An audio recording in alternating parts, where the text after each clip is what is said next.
And what is up, guys? Technical Sneakers here, checking in on our little or big or medium 3D print operation for the day. If you're new to the channel, uninitiated or unfamiliar, I do 3D printing here at home. Things to improve my life, things to fix stuff around the house, print and sell, maybe for money on the internet. Not really so much into the Etsy thing anymore. That's right. I don't sell much on Etsy anymore, but when I do, I'm going to be sure to tap this Lian PixCut S1 photo sticker printer and cutter. Now, I get a lot of gadgets and gizmos here on the channel, but this thing I'm actually going to keep. You know, some of them I give away, some of them I just kind of put in storage. I'm going to use this because it puts out some amazing quality photo prints. So the PixCut S1, super easy to set up. It prints out amazing quality photos, and sometimes you just want a photo printer at home, something that's not a big bulky printer you hook to your computer, something that connects easily to your phone, and that's exactly what this Lian S1 does. I was able to produce amazing looking photos and stickers. Here I'm doing a picture of Chili Dog. If you remember Chili Dog, we lost Chili Dog, unfortunately. And so I wanted to print a nice photo of her, one of my favorite photos of her, for her remains box. So I got this, and you can see the quality on this is really fantastic. It's like the stuff you used to get at the pharmacy when you would have photos developed. Anybody else remember that? Very easy to drag and drop the photos into the app. The app worked great, very simple, easy to operate. Switching over to the 4x7 stock here, this is the sticker media. What you're gonna be able to do is drag and drop your photos right onto there. It's gonna automatically generate the cuts. It's gonna cut out these high quality photo quality stickers. And right here, I'm using it for some of my Etsy invoices, so I can put it on there. You can also print out stickers to put on your product. So if you really need to make sure someone uses a certain size screw on your product, this is a great way to do that. Also, if you're so inclined, maybe you could print out some really high quality, eye-catching stickers to indicate to people that maybe there's a better way to do the order. So you could put it on your Etsy orders and sort of push traffic into a better mode of ordering. The point here being is that you can create some really high quality stickers, high quality photos for use in your Etsy store or just around your home. They also have this accessory pack, which is kind of comes with a little sampling of various things you can print should you be so inclined to sell on Etsy. Stuff like keychains, pins, some fridge magnets here.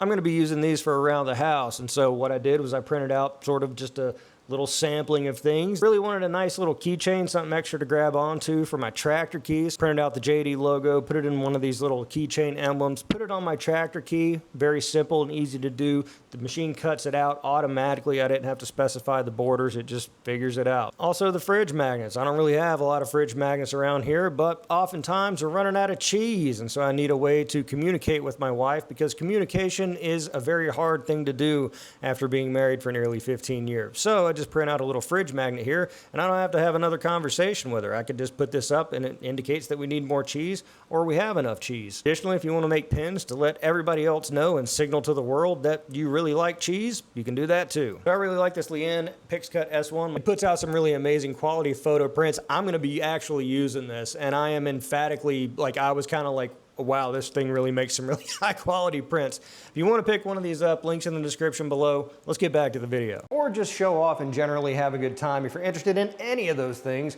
be sure to subscribe to the channel. So what is going on today? Well, printers are quiet right now, but they just finished up a whole bunch of projects, so I figured I'd just jump in and start vlogging about stuff. P1P looking a hot mess over here. Let's see what's on here. Well, nothing, because I took it off to go ahead and film another short, and I've been talking a lot about my shorts lately because I'm getting a boatload of views on them, and it's driving a lot of traffic to the channel. Seems to be working out, and I'm thinking that this is a sustainable path, doing these shorts, because they're really easy to do. They fit within my level of attention span of doing shorts, because the edits are really, you know, brain rotty, quick, low attention span type stuff, which is kind of my speed. This is a prime tower. Why am I even holding this? Got to throw that in the ocean later. We need to clean the P1P out. We just finished another K-pop Demon Hunter model there. We're going to take a look at that in a second. Cobras are quiet. Over here on the Flash Forge, we spent some time yesterday trying to get our InfinityFlow S1 hooked into the Flash Forge. I have two InfinityFlow S1s. I've got the big one over here that holds two 5-kilo spools for the Orange Storm Giga. But I have this standard one here, and I've been using the Flash Forge so much, and I hate having, that's one of the gripes I have about the Flash Forge, and I saw Zero CMD remarking on that as well. Like people complain about the filament thing being on the back. And so I was like, you know what? I'm using the Flash Forge so much. I'm doing basically all my PETG stuff on the Flash Forge. I'm gonna go ahead and hook that one in, but I got it all hooked in after figuring out how to pop the lid off. It's not like it's not hard, but it's not the easiest, most intuitive process. You gotta pop the lid off. You gotta snake the tube back inside to connect to the run out sensor. But I was like, okay, it's all hooked up, it's ready to go. You know, the tube was a little long and it wasn't, the InfinityFlow was not pushing hard enough. The tube's gotta be somewhat short to make it. So I shortened up the tube, but then I came back to check on the print and it was just a mass of filament inside the machine. That's because, why was that? That's because the Flash Forge requires an adapter to work with the InfinityFlow, because the InfinityFlow kind of pushes a little bit as like kind of like on a little assist motor, and the Flash Forge's tube, it just kind of sits very gently inside of the print head. There's no like locking mechanism, so it requires an adapter. They sell that on InfinityFlow's site, but they very kindly offer that as a printable model, which is what I printed here. So all it requires are some ECAS something or other Bowden tube connectors. Those arrive within a couple hours. Amazon overnight. Modern world. Ooh, civilization. Love that civilization. Order something and it's here the next morning at 4 a.m. So what I'm gonna do is I'm gonna go ahead and pop this off. Did it in PETG. This is the adapter that goes inside of the print head. Once I get those Bowden tube connectors, I'm gonna go ahead and pop that sucker in there so I can get those PETG spools on the InfinityFlow S1 feeding the Flash Forge 85M Pro consistently. All right, so I figured I'd take the opportunity to do this in case anybody else out there just happens to have an 85X Pro and an InfinityFlow S1. So this is the adapter. It's available for download for free off InfinityFlow's website. They also sell this little thing for like $5, $6, so it's not a lot. If you're already buying something from them, you know, just go ahead and pick one up, or you can print it out and get some of these, because it's probably good to have these just laying around in general for posterity. So let's take off our front cover here, like so. Got it in there. I just needed light. I couldn't really see that there was a gap underneath here. So very simply slide it in, reattach front cover, and pop this sucker in. And that's very, very secure. All right, whew. So I didn't even mention why I was connecting the, well, I print everything I print in PETG. I print here on the 85M Pro. But one of the next things I wanted to print in PETG, I'll show you. Zoom in, camera guy.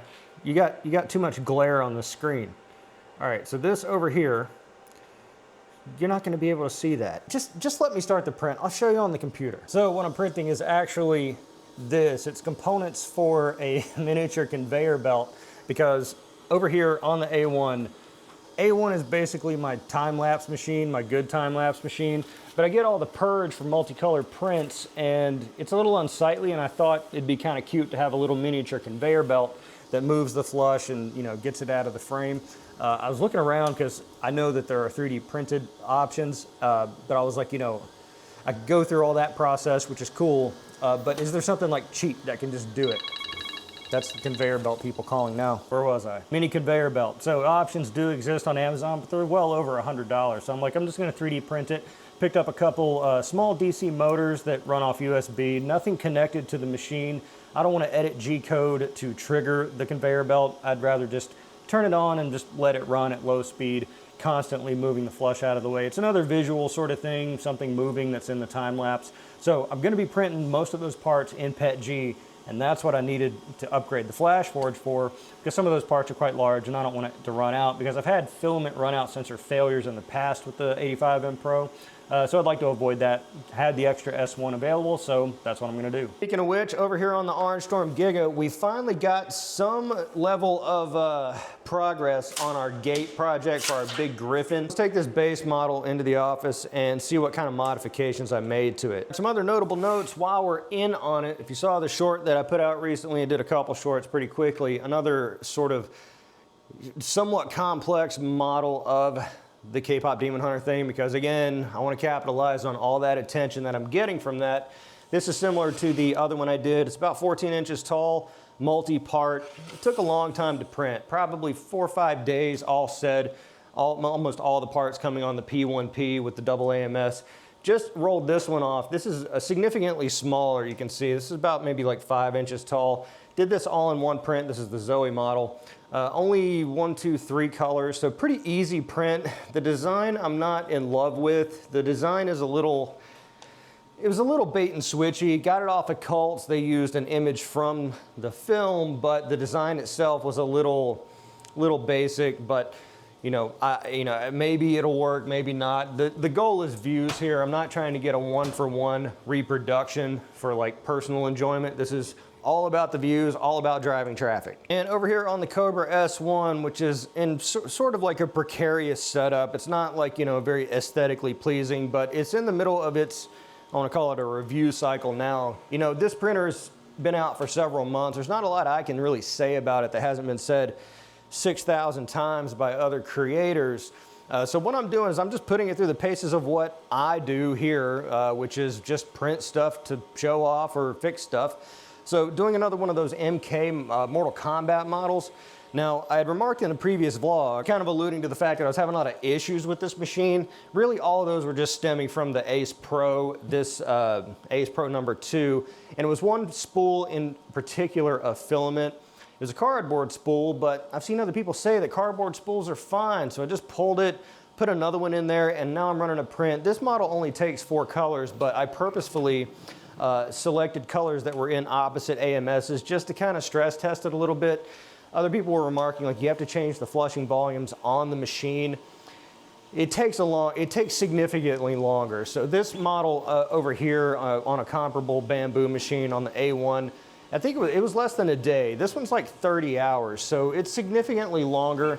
The flushing volumes I did not adjust. You can see back here, it's churning it out a little bit. It's not nearly as bad as I thought it was gonna be, but we're gonna put it through the paces. It is a nice unit. Fully enclosed is a bonus. No hardened nozzle though. Like I just assume when you get an enclosed machine that with a 300-degree nozzle, it's gonna come with a hardened steel nozzle or something that you can do engineering filaments in.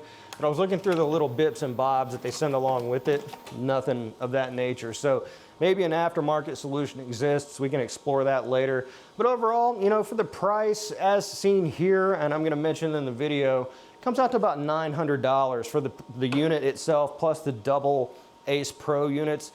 Double Ace Pros, 250 build plate, enclosed, filtration, so on and so forth. It's not a bad deal. So it's looking pretty good so far. We're gonna keep an eye on that. Over on the A1, we've obviously got a Rube Goldberg contraption going on over here, doing another time lapse, ideally a nice time lapse of another model, another interest model. And I thought, you know what? I'm gonna print something that I'm interested in. So this is a model of I don't know if you can see me if I'm out of frame a little bit, but I wanna get this in there. This is a long print. It's a very complex print. I'll put the model up here, editing Matt. Go ahead and put that there for me. I know you don't like doing that.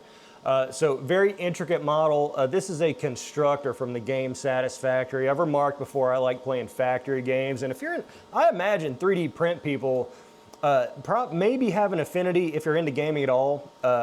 Factory type games, production automation type games, because it's kind of makery and you get to see like machinery whirring around and stuff like that. Anyway, this is one of the base units in the game.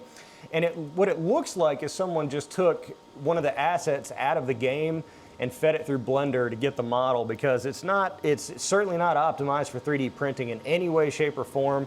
Getting the supports out of this thing, I knew going in was gonna be an absolute nightmare, but it's such a cool model. I'm a big fan of the game.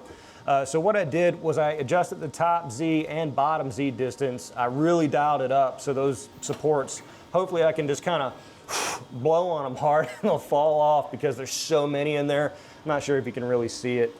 I don't want to get in the way of the time lapse here, but like it's support city. There's lots of detail there. I also did a separate sort of it's like a top gangplank, like a catwalk, like an industrial diamond plate mesh thing that's on like top of the structure. So I did that separately. Hopefully I can just lay that in there. Probably need to let it cool for a long time because that thing's like a 0.5 millimeter thick. So gonna be working on that. And then finally our Griffin statue over here. We did our second one. This makes two. Got to pull the supports off that. Again, for reference, this is the little baby version. And you had seen in the previous episodes the base. So this is the thing that goes inside of that big steel post. And when I was trying to test fit it previously, I didn't account for there being any, the screws being inside of it, for the hinge that the gate actually attaches to. You go down 4 inches and you're hitting screws. I didn't think about that because I'm a big dumbass.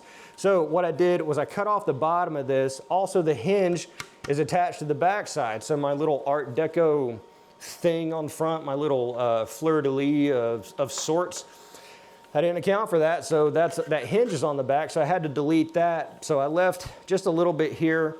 This fits perfectly. So now we've got a nice unit. What I'm gonna do is pull the supports off that second one, go ahead and put it on here. I'm gonna put I'm gonna say absurd amount of probably cyanoacrylate, maybe epoxy, something like that. Some kind of industrial bond between this and the statue, and then I've got the screw holes here to send screws in. I did gyroid infill on, well, where did I do gyroid? I did it on this. That doesn't make any sense, I guess. But just for something extra for it to grab onto, because the model itself has a lot of bottom layers, but it doesn't have any infill. So I'm hopeful that an aggressive thread on like some probably drywall screws will be enough. I'm not worried about those corroding because there's going to be so many layers of primer and paint on this. I don't see it as being a problem. Furthermore, I've had the mate to this one out in the building for a few days, and it's really hot. I'm not noticing any degradation or warping or anything like that. So I think we're gonna be good in that regard. So gonna be working on this today as well. Follow along in that process.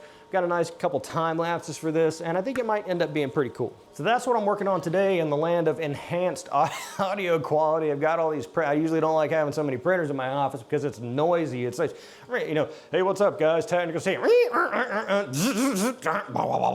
know, it's kind of like, want to have at least some level of audio quality.